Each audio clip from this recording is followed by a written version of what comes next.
आपका तो मैं ये समर्थक कार्यकर्ता हूँ। पलामू का नाम लेते ही लोगों को मन में आता है कि ये मतलब गुंडों का इलाका है, बदमाशों का इलाका है। देखिए ऐसा नहीं है, हम तो ऐसा कभी नहीं सुने हैं। पलामू के बारे में जब भी सुनते हैं तो हमारे जहन में सबसे पहला जो शब्द आता है वो सुखाड़ का आता है। और हमने देखा भी बड़ी बड़ी नदियां आपकी दिखी, दामोदर से चौड़ी नदियां दिखी, लेकिन वहाँ जल का स्रोत ही नहीं है। तो भले लोगों की नजरिया क्या है पलामू को देखने का, लेकिन मैंने जो पलामू को देखा और समझा वो सुखाड़ आता है। और पलामू कृषि प्रधान क्षेत्र दिख रहा है। अगर सुखाड़ की समस्या से हम लोग निजात पा लें, अभी बारिश का मौसम आने वाला है, अगर लोग हम लोग प्रेरित करते हैं, अगर सरकार सपोर्ट करती है और उस बारिश के जल का संरक्षण किया जाए तो पलामू की स्थिति को हम लोग और बेहतर कर सकते हैं। क्या तैयारी है पलामू की? देखिए पलामू की धरती में तो पहली बार कदम रखे हैं और यहाँ सबसे पहले हमारे जो साथी हैं, हमारे जो संगठन के साथी हैं, उनसे यहाँ के जो विषय हैं उन पर बातचीत होंगी। उसके बाद उस आधार पे हम लोग यहाँ के लिए तैयारी शुरू करेंगे और उम्मीद करते हैं कि जो प्रेम हम लोग को उत्तरी छोटानागपुर में मिला, जो प्रेम और स्नेह हम लोग को दक्षिणी छोटानागपुर और कोल्हान प्रमंडल मिला है, ठीक उसी प्रकार का हम लोग को समर्पण पलामू प्रमंडल में भी मिले। इसी आशा के साथ और इसी उम्मीद के साथ मैं धनबाद से यहाँ तक चलकर आया हूँ।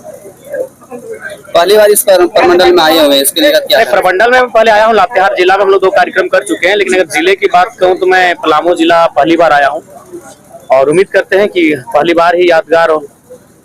चुनाव भी लड़ने की तैयारी है यहाँ से? हाँ बिल्कुल, पलामू प्रमंडल से। क्या मुद्दा होगा? देखिए विधानसभा में जो सबसे पहला मुद्दा होगा, जो आज तक झारखंड वासी जिस मुद्दे से वंचित हैं, आज जितने भी भारत देश में राज्य हैं, उन राज्यों की अपनी एक पहचान है, अपनी एक मर्यादा है, अपनी एक सीमा है, लेकिन हमारे राज्य की कोई सीमा नहीं, पहचान नहीं, जिस कारण आज लगातार यहाँ के हर एक तबका, हर एक वर्ग चला जा रहा है। तो हमारा विधानसभा का जो पहला मुद्दा होगा, एक साफ, स्पष्ट और एक मजबूत स्थान नीति बनाने का मुद्दा रहेगा, ताकि इस राज्य के मूल निवासी कौन है, झारखंड में झारखंडी कौन है, उसकी पहचान हो। हमेशा स्थानीय नीति की बात होती है, पलामू के इलाके के लिए अलग स्थानीय नीति बन जाती है, चाहे जिनकी भी सरकार है वो अलग यहाँ का स्थानीय, चाहे भोजपुरी हो, मगही हो, इलाके में बहुल इलाका है, बावजूद उनकी उपेक्षा की जा रही है। तो क्या इस इलाके की? देखिए सबसे पहली बात है, झारखंड विविधताओं का राज्य है, अपनी अलग अलग प्रकार की परंपरा है, शैली है, तो उस हिसाब से उस विविधता को हमें समेटकर एक बेहतर पुख्ता स्थानीय नीति बनाने की आवश्यकता है। और बहुत ऐसे राज्य हैं, अगर आप पूर्वोत्तर भारत में चले जाएं तो वहाँ बहुत सारे ऐसे कानून है जो राज्य में नहीं जिलों में अप्लाई होते हैं, चूंकि विविधता है। तो ठीक उसी प्रकार जब झारखंड के लिए स्थानीय नीति की बात करेंगे तो आपको उस विविधता का ख्याल रखना होगा और उस विविधता को ही आधार मानकर उसमें सामंजस्य बैठाते हुए आपको इस राज्य की स्थानीय नीति को तय करना होगा।